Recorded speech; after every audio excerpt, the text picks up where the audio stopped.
Welcome to this IELTS listening practice test. Get a piece of paper and a pen, and you can write down your answers as you do the test. At the end of the test, we will go through all of the answers. There are 40 questions. So let's start the test. Section 1. Paul is renting an apartment. He has some problems with the property and has decided to report them to the housing agency. First, you have some time to look at questions 1 and 2.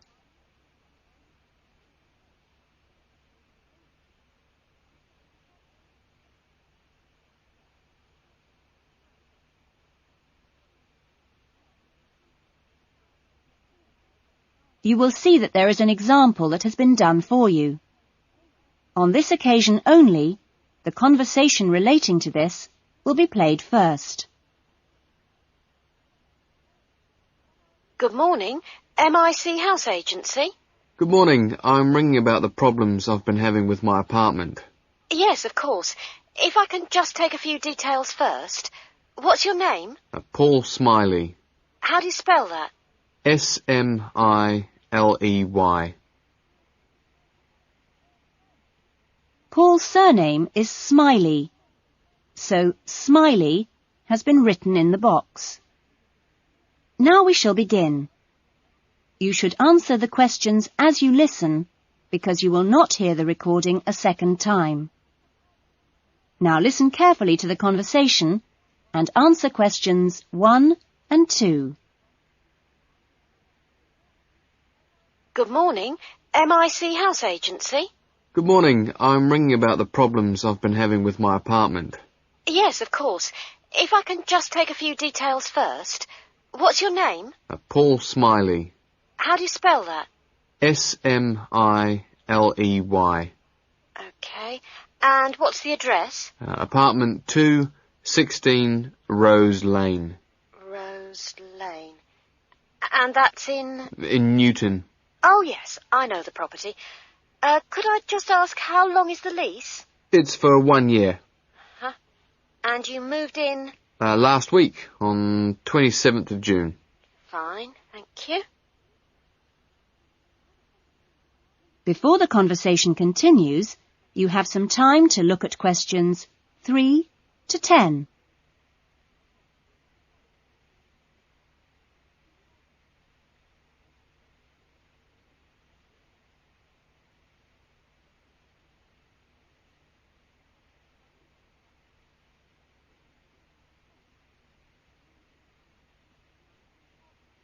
Now listen carefully and answer questions 3 to 10. And what are the problems that you've been having? Well, no one thing is really dangerous or anything, but, it's just been building up. Yes, of course. Well, the first thing is the washing machine. It's been leaking a little and it's beginning to get worse because we have a small child and we really need to get that done straight away. Okay, that's a washing machine for immediate repair. And then there's a niggling problem with the cooker. Mm-hmm. The door's broken. Right. It's nothing serious and it can be used, but if you can send someone over in the next couple of weeks or so, that'd be great. Fine, I've got that. Then we're worried about all the windows. Are they broken? No, but there are no locks on them. And, with the insurance these days. Uh-huh. And when would you like those done? Well, that's not really urgent, but you never know when there's going to be a break-in. No, we'll get those done for you next week. Don't worry. And then there's the bathroom light. It's getting quite annoying. It flickers quite badly and it's giving me headaches. I'd really like to get that replaced right away. That's no problem.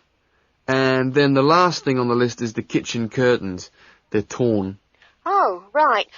We do have quite a few spare ones in stock and can get those to you in the next week, if that's all right with you. Yes, that'd be fine. Anything else? No, that's all. Okay, fine. What we'll do is get someone over to you this afternoon, if you're in. Well, I'm going to be out for a short time. Well, you tell us your preferred times. Well, the best time is about 1 o'clock. I'll have to check that with him. And if he can't make it then, what would be your second preference? Any time up to 5 p.m. would be fine. OK, I've made a note of that. Great. Well, thanks very much for your help. That's fine. Thank you for calling. Goodbye. Goodbye. That is the end of section 1. You will now have half a minute to check your answers.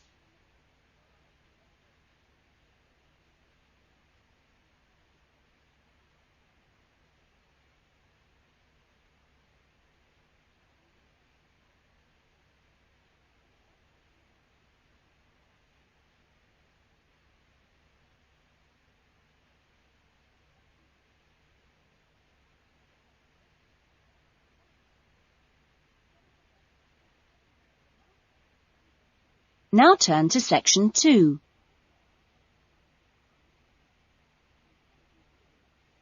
Section 2. You will hear a recreation officer at a holiday resort telling the guests about their accommodation and the activities available. First, you have some time to look at questions 11 to 15.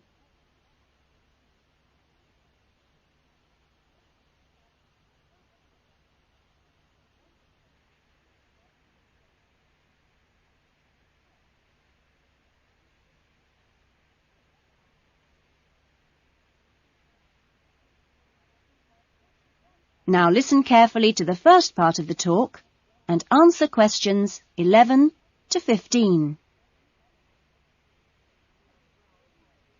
Great. Well, hi everyone. My name's Jody, and I'm one of the 4 recreation officers here at Rainforest Lodge. My job is to make sure that you all have a great stay here with us and go away feeling relaxed and refreshed. As you can see, we're literally in the middle of nowhere at the lodge. There are no newspapers or TVs, and there's only one phone, and that's in the office. The lodge is a complete get-away-from-it-all experience, a place to unwind and appreciate the world without a lot of interruptions and distractions. From your cabin balcony, you'll find that you can't see anyone else, and the only noise you should hear is the birds. When the luggage comes, one of the guys will take it across to your cabin for you and make sure you know the way back here to the main center for dinner in the restaurant. Dinner will be served in about an hour or so.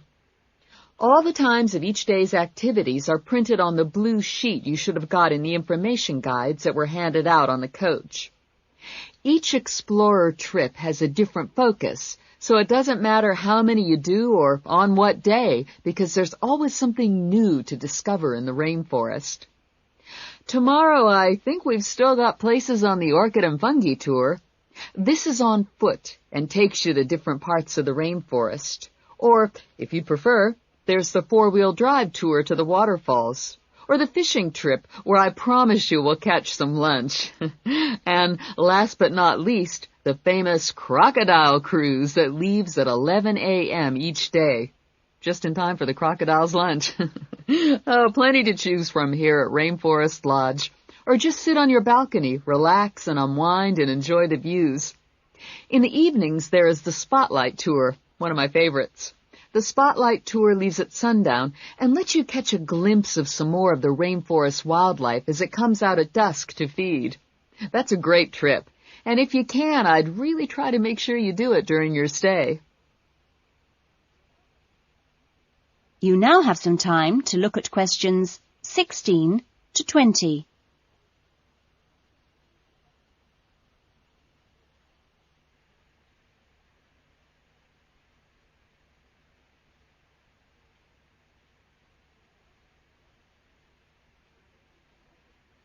Now listen to the rest of the talk and answer questions 16 to 20.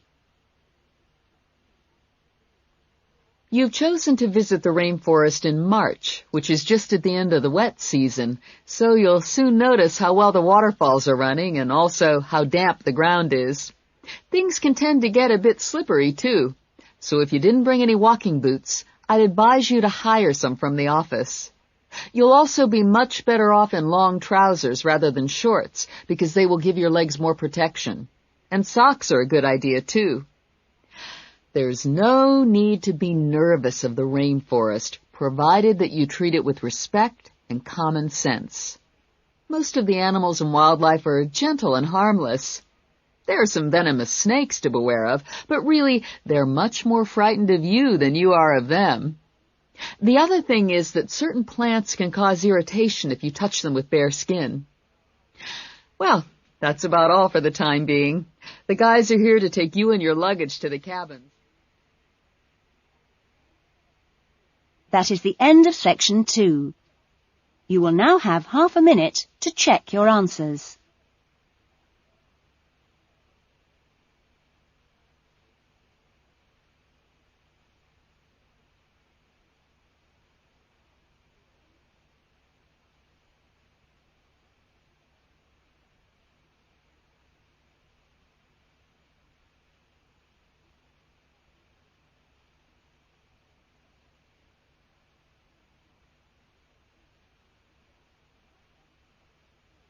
Now turn to section 3.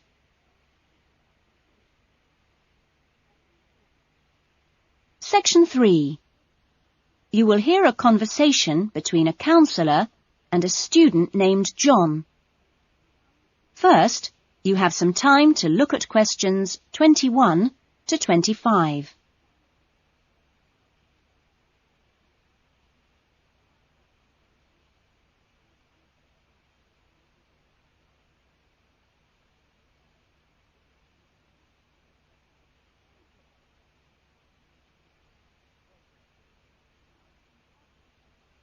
Now listen carefully to the conversation and answer questions 21 to 25. Hello, John. What can I do for you? Well, I heard about these counselling sessions from a friend doing a science course, and I was really interested. I think they should be compulsory, really. Well, to be quite honest, John, I think they would be useful for everybody, but, well, everybody has their own way of going about things. I prefer people just to drop in when they can. Yes. I find that talking to students about the requirements of a course helps to clarify what needs to be done. I mean, the biggest difference between college and school is that new college students really have to do a lot of work on their own, and it's sometimes useful to get advice on how to take control of your time and work effectively. Yes. I mean, it seems like a very light workload until assignment time comes, and then I seem to be working all night sometimes. I'm not the only one. It's ridiculous. The resource centre is very good, but it closes so early. It's in the library, and so you think you could use it more. It's a real problem for me. Well, you're certainly not the only person in that position, as I'm sure you've found. It really comes down to using every available hour in a systematic way.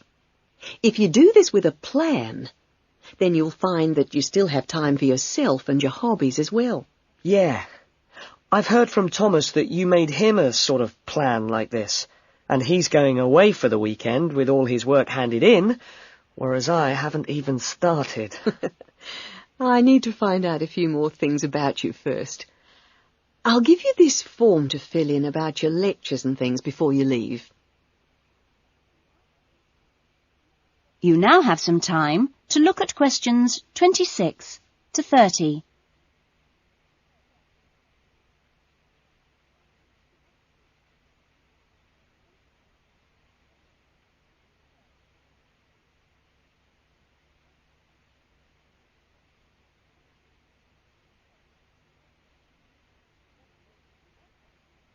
Now listen to the rest of the conversation and answer questions 26 to 30.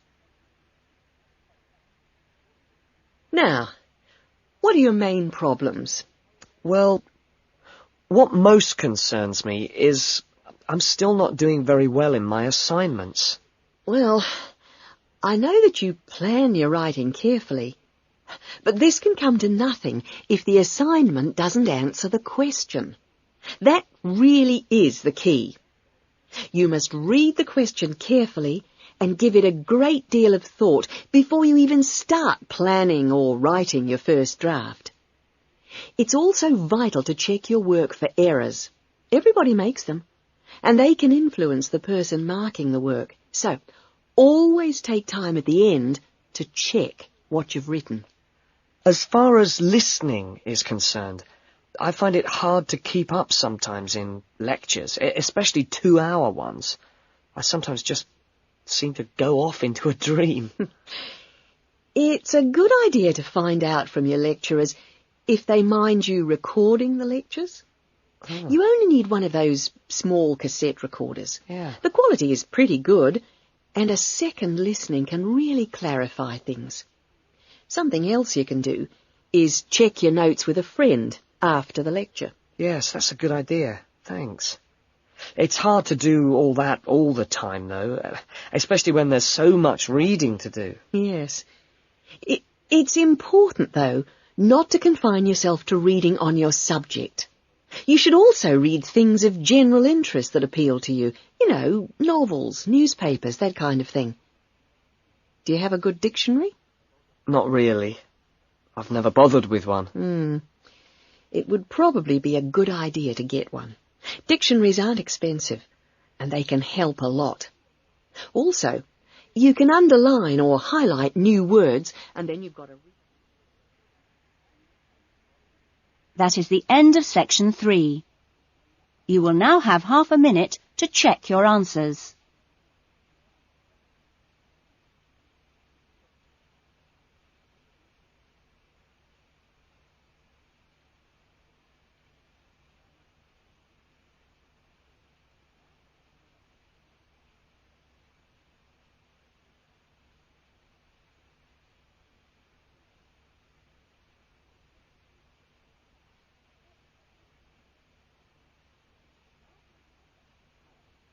Now turn to section 4.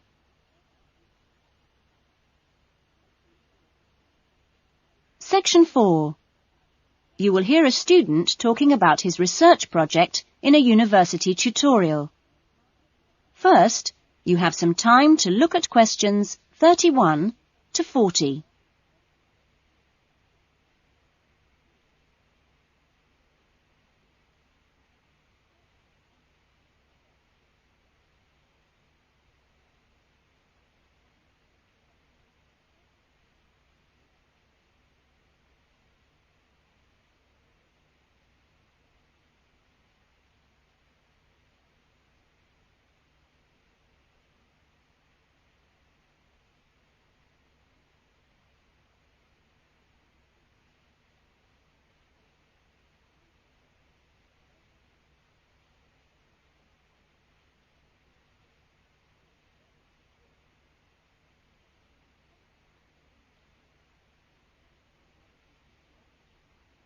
Now listen to the talk and answer questions 31 to 40.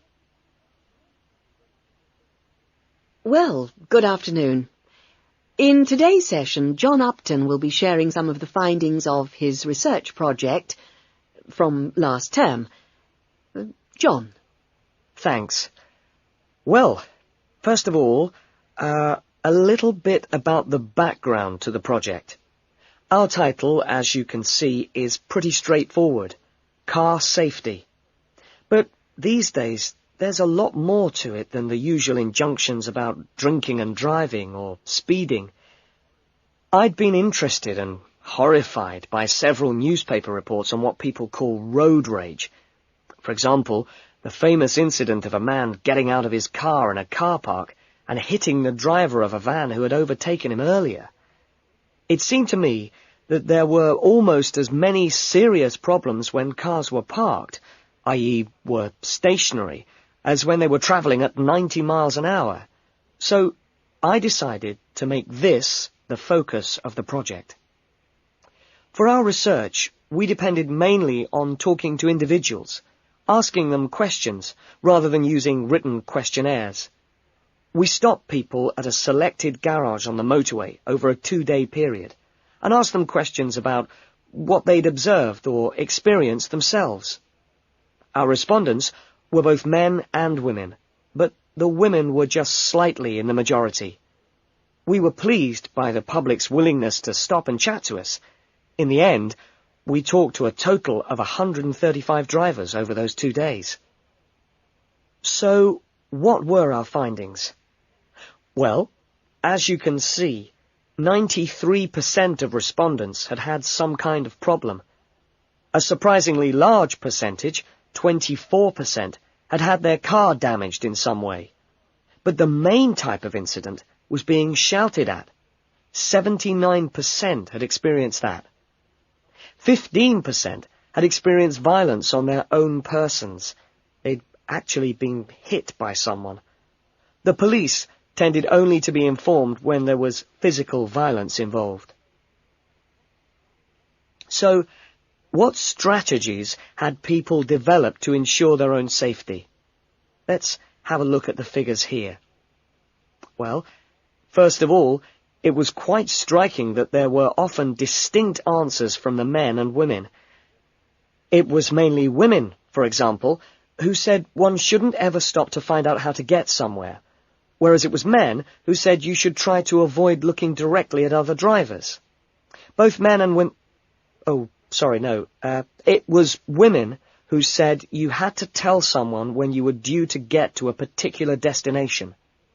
Then, I had thought that it would be mainly men, but both sexes made the point that it's much safer to get keys out well in advance as you go towards your car. Men were very aware that muggers or whatever might be concealed behind the car. They also made the point that you should leave plenty of room when you park your car, so you can make a quick getaway if you need to. Finally, locking doors at all times. Men didn't think it was quite as important as women, but both gave it a high safety rating.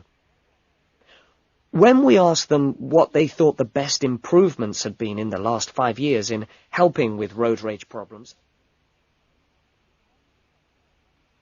That is the end of section 4. You will now have half a minute to check your answers.